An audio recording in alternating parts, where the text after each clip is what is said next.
এই যে আমার হাতে একটা ঘড়ি দেখতে পাচ্ছেন, ঠিক এমনই ঘড়ি আমাদের শরীরের ভিতরেও থাকে, যেটাকে বলা হয় সার্ক্যাডিয়ান রিদম, যেটাকে আবার অনেকে বায়োলজিক্যাল ক্লকও বলে, আবার অনেকে বডি ক্লকও বলে। এই ঘড়ির যেমন একটা মাস্টার কন্ট্রোলার থাকে, ঠিক তেমনি আমাদের শরীরের ঘড়িরও একটা মাস্টার কন্ট্রোলার থাকে, যেটাকে বলা হয় সুপ্রা ক্যাজমেটিক নিউক্লিয়াস। আমাদের চোখ দিয়ে যখন আলো প্রবেশ করে, তখন এই নিউক্লিয়াস বুঝতে পারে যে এখন দিন নাকি এখন রাত, এবং সেই অনুযায়ী দিনে যেমন কর্টিসল লেভেলটা হাই থাকে এবং রাতে তারই বিপরীতে মেলাটোনিনটা হাই থাকে।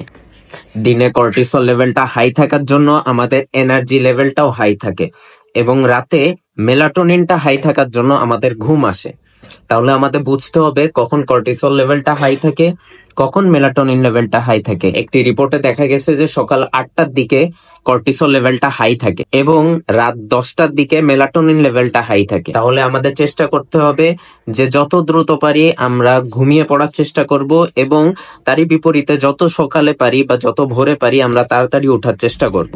এবং এই সার্ক্যাডিয়ান রিদমের সাথে জড়িত রয়েছে আমাদের ঘুম, জড়িত রয়েছে আমাদের হরমোনের ব্যালেন্সটা, সাথে সাথে আমাদের দেহের ডাইজেশনটাও, এমনকি অনেকাংশে হার্টবিট বা হার্ট রেটটাও নিয়ন্ত্রণ করে এই সার্ক্যাডিয়ান রিদম। সার্ক্যাডিয়ান রিদম ঠিক রাখার 5টি সহজ উপায় আপনাদেরকে বলি। প্রথমত, সকালবেলা তাড়াতাড়ি উঠবেন এবং অন্তত চেষ্টা করবেন কিছু সময় সকালের সূর্যের আলোর নিচে থাকা। রাতে ঘুমাতে যাওয়ার 1 ঘন্টা আগে ফোন, ল্যাপটপ বা এই ধরনের জিনিসপত্র থেকে দূরে থাকবেন। প্রতিদিন রুটিন করে একই সময় বা একই টাইপের সময় ঘুমাতে যাবেন, এবং চেষ্টা করবেন ঘুমানোর অন্তত 1 ঘন্টা আগে খাবার খেয়ে নেওয়া। খাবারের সাথে সাথে ঘুমানো যাবে না। এবং 5 নম্বর উপায় হচ্ছে সকালে ওঠার পরে হালকা এক্সারসাইজ করার চেষ্টা করবেন।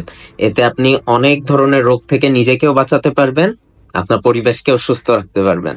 তাই সবাই সুস্থ থাকবেন, সুন্দর থাকবেন। ভিডিওটি ভালো লাগলে আমাকে ফলো দিয়ে রাখবেন এবং ভিডিওটি বেশি বেশি শেয়ার করবেন।